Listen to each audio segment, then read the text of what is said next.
Hikmah ke-120. Bismillahirrahmanirrahim. Idza aroda ayyuzhira fadlahu alaika khalaqa fika wa nasaba ilaika. Artinya, idza aroda, apabila Allah hendak, ayyuzhira, memperlihatkan, fadlahu, anugerahnya, alaika, kepada engkau, khalaqa, maka Allah ciptakan perbuatan itu, fika, pada engkau, wa nasaba, dan Allah menisbahkan perbuatan itu, ilaika, kepada engkau. Ini masih ada hubungan kaitan dengan hikmah sebelumnya, nomor 119. Kita punya banyak keinginan, kita punya banyak kehendak. Ketika Bapak Ibu menghendaki sesuatu, contohnya kita mau datang ke pengajian, punya kehendak, punya keinginan, kita pengen ngaji. Ketika kita ingin ngaji, apakah hendak itu kita yang punya atau kita yang menciptakan, atau itu adalah hendak itu Allah yang menciptakan pada diri kita? Semua kehendak-kehendak nih, kita hendak makan, kita hendak tidur, kita hendak buang air, semua kehendak-kehendak yang ada pada diri kita, itu bukan kita yang berkehendak, tapi Allah menciptakan kehendak pada diri kita sehingga kita berkehendak. Yakini itu adalah bukan keinginan kita, bukan kemauan kita, bukan kita yang berkeinginan, bukan kita yang berkehendak, tetapi Allah menciptakan kehendak pada diri kita sehingga kita berkehendak. Bapak Ibu kan suka baca la haula wala quwata illa billah. La haula artinya apa? Tidak daya, tidak punya kehendak, wala quwata, tidak punya kekuatan, tidak punya tenaga, illa billah, kecuali dengan pertolongan Allah. Ini jelas, kita pahami itu. Jadikan itu sebagai sebuah keyakinan dalam diri kita bahwa kita mah nggak punya kehendak, kita nggak punya kekuatan, nggak punya tenaga untuk berbuat apapun. Semua itu illa billah, kecuali dengan pertolongan Allah. Kita berkehendak, tidak bisa kita berkehendak kalau Allah nggak menciptakan kehendak dalam diri kita. Kita berkehendak ngasih sedekah karena Allah menciptakan kehendak dalam diri kita untuk memberikan sedekah, sehingga timbul geritik dalam diri kita, hendak memberi. Itu begitu pahaminya. Tolong dipahami itu. Seperti itu. Tanamkan dalam diri kita keyakinan itu. Allah berfirman dalam surat At-Takwir, surat ke-81 ayat 29. Allah berfirman, wa a'udzubillahi minasyaitonirrajim, wa ma tasa'una illa ayyasha Allahu rabbul alamin. Wa ma tasa'una, kamu itu tidak bisa berkehendak. Hendak ini, mau ini, enggak bisa kamu itu berkehendak, hendak bersedekah, hendak tidur, hendak makan, hendak ke pasar, enggak bisa kamu itu punya kehendak. Illa ayyasha Allah, kecuali Allah menciptakan kehendak pada diri kamu. Itu jawaban yang tadi tuh. Ya. Sehingga ketika kita bersedekah, jangan merasa hebat, gua bersedekah nih.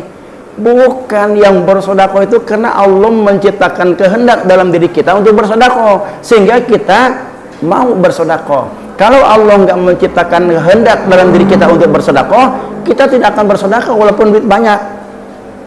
Sayang, walaupun duit ada, sayang untuk bersedekah kalau Allah nggak menciptakan kehendak dalam diri kita. Timbullah tanda Allah itu menciptakan kehendak dalam diri kita, ditandai dengan timbulnya geritik, ayat kerteg hati. Ketika kita punya kerteg hati, itu artinya Allah menciptakan kehendak dalam diri kita. Paham ya? Ya. Ketika kita sholat, mula-mula kan kita pengen sholat, kita nggak mungkin punya kehendak sholat kalau Allah tidak menghendaki, atau kalau Allah tidak menciptakan kehendak dalam diri kita untuk sholat, kita nggak mungkin tidak sholat. Begitu kita berbuat melaksanakan kehendak sholat tadi, sholatlah kita. Ketika kita sholat, itu yang berbuat melakukan sholat itu kita sendiri atau memang Allah menciptakan perbuatan sholat kepada kita?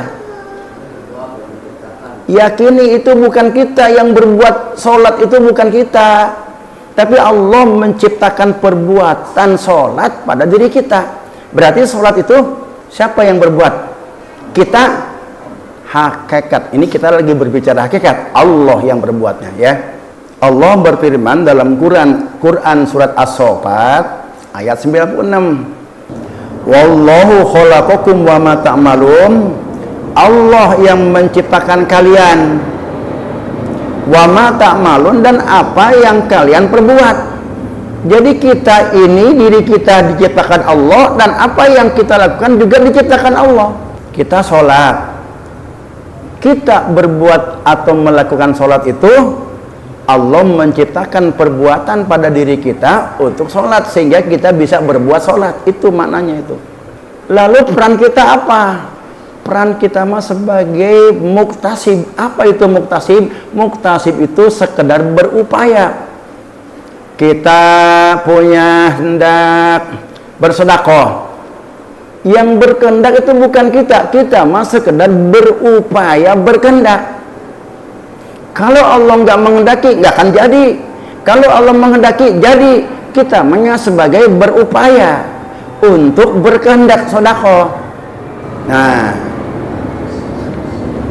ketika kita diciptakan Allah kehendak, sehingga kita berkehendak. Ketika Allah menciptakan perbuatan pada diri kita, sehingga kita bisa berbuat, itu adalah sebagai anugerah dari Allah. Dan Allah wa nasaba ilaika, perbuatan yang Allah ciptakan itu, kata Allah, itu perbuatan kamu. Masuklah ke materi ini, hikmah 120. Idza aroda ayudhira fadlahu alaika, apabila Allah menginginkan, menghendaki menampakkan karunia-Nya kepada engkau, khalaqaka fika, maka Allah akan menciptakan perbuatan itu pada diri kamu. Allah akan menciptakan kehendak pada diri kamu sehingga kita bisa berkehendak. Allah menciptakan perbuatan pada diri kamu sehingga kita bisa berbuat. Setelah Allah menciptakan kehendak sehingga kita bisa berkehendak, setelah Allah itu menciptakan perbuatan sehingga kita bisa berbuat, kata Allah, wa nasaba ilaika, itu perbuatan kamu, kata Allah, itu kehendak kamu. Tapi dengan catatan jangan diaku sama kita. Walaupun Allah itu menisbahkan perbuatan dan kehendak itu kepada kita, kita jangan ngaku itu perbuatan kita. Itulah sebagai adabnya itu. Kalau walaupun Allah itu mengatakan itu adalah perbuatan kamu, kamu sholat, kata Allah, kamu yang sholat, kamu yang taat, kamu yang berbuat baik, kamu yang berkehendak. Walaupun Allah itu menisbahkan apa yang Allah ciptakan kepada kita, kita jangan merasa memiliki bahwa iya itu saya yang sholat, bahwa iya itu saya yang berkehendak. Tetapi jangan diaku itu adalah kehendak saya, itu adalah perbuatan saya. Kalau kita nggak mengakui apa yang Allah berikan kepada kita, maka kata Allah, bukan, itu kamu yang berkehendak. Bagaimana Pak kalau Allah menciptakan kehendaknya kehendak jelek? Kita hendak judi, kita hendak berzina, apakah kehendak itu Allah juga yang menciptakan? Kalau tadi makan, kita nggak sampai ke situ pertanyaan kita. Allah menciptakan kehendak sehingga kita berkehendak. Contohnya berkehendak bersedekah. Itu kalau kebaikan. Nah sekarang kalau kehendaknya itu kehendak yang jelek, apakah itu juga kehendak yang Allah ciptakan? Iya. Iya. Semua itu Allah yang menciptakan. Ada orang yang mau berzina, hendak nih, kereteg. Ada geritik hati, ada kereteg hati mau zina. Itu adalah kehendak hakikat nih. Kita berbicara hakikat. Itu Allah menciptakan kehendak pada orang itu untuk berzina sehingga dia berzina. Kenapa dia kehendaki berzina? Tapi sama Allah disiksa. Ntar dulu, jangan dulu berhenti di situ. Jangan dulu berhenti di situ.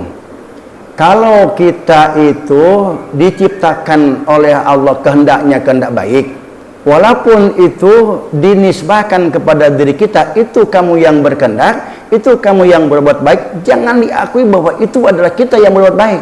Sebaliknya, kalau kita berkehendak jelek, misalkan berkehendak judi, lalu kita berbuat judi, itu kehendak Allah yang menciptakan. Perbuatan judi pun juga Allah yang menciptakan. Jangan berhenti sampai di situ.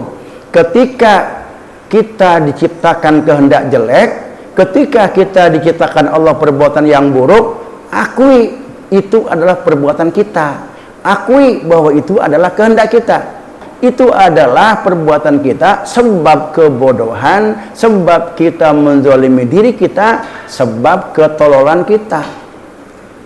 Walaupun secara dasar tadi semuanya Allah yang menciptakan, baik yang buruk maupun yang jelek. Cuma adab-adabannya, kalau itu hal kebaikan, sandarkan kepada Allah. Kalau itu hal kejelekan, sandarkan kepada diri kita. Dasarnya apa? Allah telah memberikan tuntunan. A'udzubillahi minasyaitonirrajim. Ma asobaka min hasanatin faminallah wa ma asobaka min sayyatin famin nafsik. Quran surat An-Nisa surat keempat, ayatnya ayat 76. Ayat sebelumnya Allah mengatakan kullum min indillah, jelek bagus itu aku yang menciptakan. Hakikat itu berbicaranya.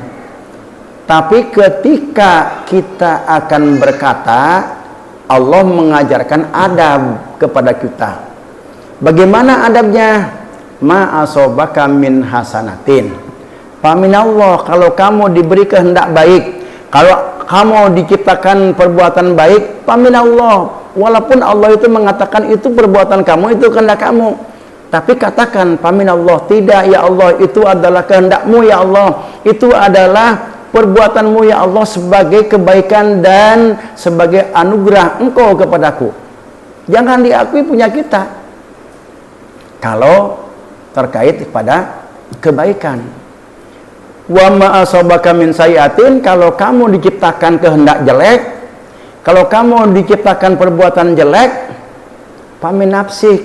Jangan disandarkan kepada Allah, sandarkan kepada diri, itu karena kesalahan saya. Ya Allah, saya berbuat ini, saya berbuat judi, saya berbuat zina, itu karena kebodohan dan kelalaian saya, karena saya menzalimi diri saya sendiri.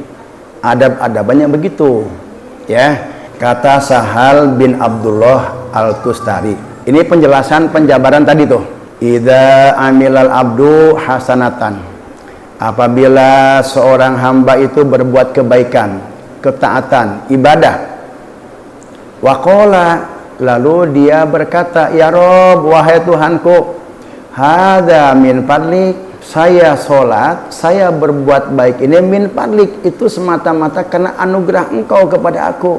Tanpa anugerah fadl engkau, tanpa engkau berbuat baik kepada saya nggak bisa sholat, saya nggak bisa berbuat baik, saya nggak bisa berbuat kebaikan yang lainnya. Hadza bi fadlik, anta istamalta, engkaulah yang menjadikan aku bisa berbuat ini, engkaulah yang menghendaki sehingga aku bisa berkehendak ini. Wa anta sahalta, dan engkau pula lah yang memudahkan saya bisa berkehendak ini, dan engkau pula yang memudahkan saya bisa berbuat ini. Ketika kita diberi kehendak dan perbuatan baik oleh Allah Subhanahu wa taala, jangan diakui itu adalah perbuatan kita, kita yang sholat, kita yang berkehendak, tetapi itu nisbatkan kepada Allah. Hadza min fadlik, anta istamalta wa anta sahalta. Kalau itu yang terucap dalam pikiran kita, sakarullah, Allah itu berterima kasih. Sakarullah lahu dalika, Allah berterima kasih kepada hambanya yang berkata demikian. Dia tidak mengakui kebaikan yang Allah berikan itu sebagai perbuatan dia. Lalu waqala, Allah berfirman, ya abdi, hambaku yang tadi mengatakan bahwa saya sholat itu karena engkau mengerjakan, memberikan kemampuan saya sholat karena engkau memudahkan, karena engkau menolong. Tapi kata Allah itu, ya abdi, bukan aku yang menciptakan sholat itu, bukan aku yang menciptakan perbuatan dan menciptakan kehendak itu. Bal anta atau tak, kamu yang taat. Wa anta taqarrabta, kamu yang berbuat taqarrub. Engkau yang berbuat takwa kepada saya. Wa anta amilta, dan engkau yang berbuat ghafartu laka, aku ampuni kamu. Sehingga kalau kita itu tidak mengaku-ngaku perbuatan ibadah yang kita lakukan, Allah akan mengampuni segala dosa dan kesalahan kita. Tapi wa idza nadharul abdu, apabila seorang hamba itu melihat ila nafsihi, melihat kepada dirinya, maqala, lalu dia mengatakan ketika dia sholat, ketika dia berbuat sedekah, dia bilang apa? Ya Rob, ana amil tuh, ya Allah, aku sudah sholat. Wa ana atau tuh, ya Allah, aku sudah berbuat taat, sudah memberikan sedekah kepada makhlukmu, ya Allah. Wa ana taqarrabtu, dan aku berbuat taqarrub kepada Allah. A'radallah, Allah melengos, Allah menjauh, enggak mau mendengar. Itu hamba yang berbicara begitu. Ya Allah, saya sudah sholat. Ya Allah, saya berbuat sedekah, mana pahala saya, sholat saya? A'radallah, Allah itu enggak mau dengar, Allah itu menjauh. A'radallahu anhu wa qala ya abdi, Allah berfirman, wahai hambaku, ana wafaqtu, bukan engkau yang sholat, tapi aku yang membimbing engkau, menuntun engkau sholat sehingga kamu bisa sholat. Aku yang menolong engkau, aku yang memberikan kekuatan kepada engkau sehingga engkau bisa sholat. Aku yang membuat kehendak pada engkau untuk bersedekah sehingga kamu berkehendak bersedekah. Bukan engkau yang berkehendak sedekah, bukan engkau yang melakukan sholat, tapi aku yang membuat kehendak kamu sholat, aku yang membuat engkau berbuat sholat. Kalau kita berbicara itu demikian, pagodiyallah, Allah murka dengan kita. Kalau kita ibadah, kita ngomong, ya Allah, saya sudah beribadah kepadamu, mana pahala saya? Allah buka itu. Allah marah itu kepada orang yang mengaku-ngaku ibadah yang dia lakukan. Dia tuh jahil, bodoh kepada Allah. Dia tuh nggak bisa beribadah kalau Allah nggak menghendaki, kalau Allah tidak berbuat perbuatan ibadah pada diri dia. Jadi kalau berbuatan baik, sandarkan kepada Allah, jangan diaku-aku oleh kita. Nah, wa idza amilta sayyatan, dan apabila kamu berbuat jahat, kamu judi, kamu zina, kamu mabuk-mabukan, qala, lalu engkau berkata, ya Rob, wahai Tuhanku, anta qadarta, saya berbuat zina karena engkau menghendaki saya berzina. Saya berbuat maksiat lainnya karena engkau menciptakan perbuatan maksiat pada diri saya sehingga saya berjudi, sehingga saya maksiat. Pagodibal maula, Allah marah, pagodibal maula, maka Allah itu marah. Waqala, dan Allah berfirman, ya abdi, wahai hambaku, bukan aku yang menentukan engkau itu maksiat, bukan aku yang berkehendak engkau itu berzina, tapi anta asata, engkau yang berzina. Anta jahilta, engkau yang tidak tahu aturan hukum. Wa anta asala, engkau yang bermaksiat, bukan aku yang membuat engkau maksiat, kata Allah, sehingga orang itu dihukum oleh Allah. Wa idza qala ya rabbi, apabila orang yang berbuat maksiat itu, apabila orang yang berbuat dosa, dia berkata, berfirman, berdoa kepada Allah, ya Rabb, wahai Tuhanku, inni zalamtu nafsi, aku berbuat zina itu, aku sudah menzalimi diri saya karena kebodohan saya, karena kesalahan saya. Wa anna asatu, dan akulah yang berbuat zina itu, dan aku yang berbuat tidak baik itu. Wa anna jahil itu, aku bodoh, tidak tahu. Faqabilal maula, maka Allah itu ridho, Allah menghadap kepada orang itu. Wa qala ya abdi, dan Allah berfirman, wahai hambaku, ana qadaitu, aku yang menentukan kamu berzina itu, aku yang menghendaki kamu berkehendak berzina itu, aku yang berkehendaki engkau berbuat zalim itu, bukan engkau. Kemudian fasakarullah, Allah bersyukur atas pengakuan hamba tadi yang maksiat itu. Jadi bukan ibadahnya yang Allah lihat, bukan maksiatnya yang Allah lihat, tetapi apa di balik maksiat itu dalam diri kita? Kalau kita ibadah, bukan ibadahnya yang dinilai oleh Allah, tapi di dalam ibadah itu apa yang terjadi? Kalau kita beribadah, kita itu ujub, mengaku-ngaku bahwa itu adalah kita yang beribadah, Allah nggak suka dengan itu. Kalau kita maksiat, tapi dengan kemaksiatan timbul penyesalan yang luar biasa, takut kepada Allah Subhanahu wa taala sehingga timbul tobat. Allah senang dengan orang yang dikehendaki Allah maksiat. Ini kebanyakan orang tuh nggak tuntas. Ketika dia memahami apa itu iman yang keenam, khairihi wa syarihi minallah, yang baik dan yang buruk dari Allah. Ketika dia melihat yang baik, itu enggak jadi persoalan. Ketika dia melihat yang buruk, itu pun juga dari Allah. Iya. Kalau orang itu maksiat, kenapa? Karena Allah menghendaki. Kenapa Allah enggak suka dengan kemaksiatan dan Allah menghukum orang yang maksiat? Tapi kenapa orang itu dikehendaki maksiat? Kalau dia enggak dikehendaki maksiat, enggak maksiat. Di mana letak keadilan Allah? Itu kenapa? Karena itu masih koma, belum titik, itu belum tuntas. Allah sudah memberikan jalan kepada kita. Kalau kita diberi kehendak oleh Allah, kalau kita diciptakan orang yang ahli ibadah, jangan diaku itu kita yang beribadah. Ketika kita diciptakan Allah, diberikan kehendak untuk melakukan kemaksiatan, lalu kita bermaksiat, itu sandarkan kepada diri kita sendiri. Tadi itu adabnya, ma'asobaka min hasanatin faminallah. Kalau kamu itu dikehendaki Allah baik-baik, katakan bahwa itu adalah minallah. Allah, kalau tidak ditolong Allah, saya nggak bisa menjadi orang baik. Wa ma asabaka min sayatin, ketika kita dikehendaki dan Allah ciptakan kita jelek, famin nafsik, akui kejelekan itu adalah kamu yang berbuat. Sehingga adalah, kita nggak aneh kalau ada orang yang mengatakan maksiat. Ada orang yang masuk surga gara-gara maksiat yang dia lakukan. Ada orang yang masuk neraka gara-gara ibadah. Ibadah yang seperti apa yang membawa dia ke neraka? Itu ibadah yang diaku-aku.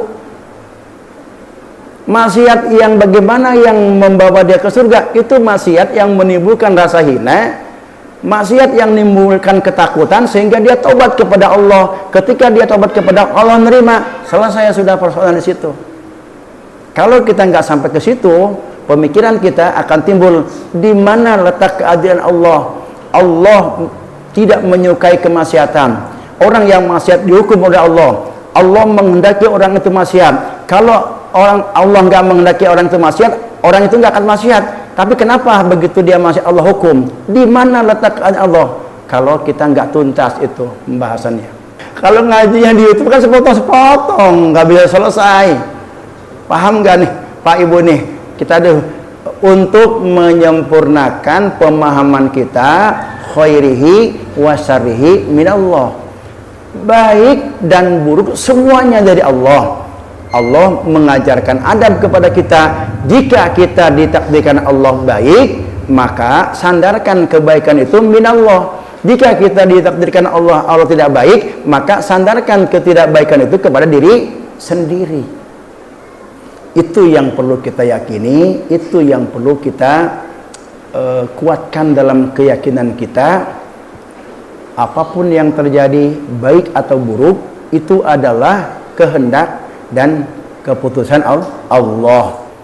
Hikmah yang ke-121, wallahu alam bissawab.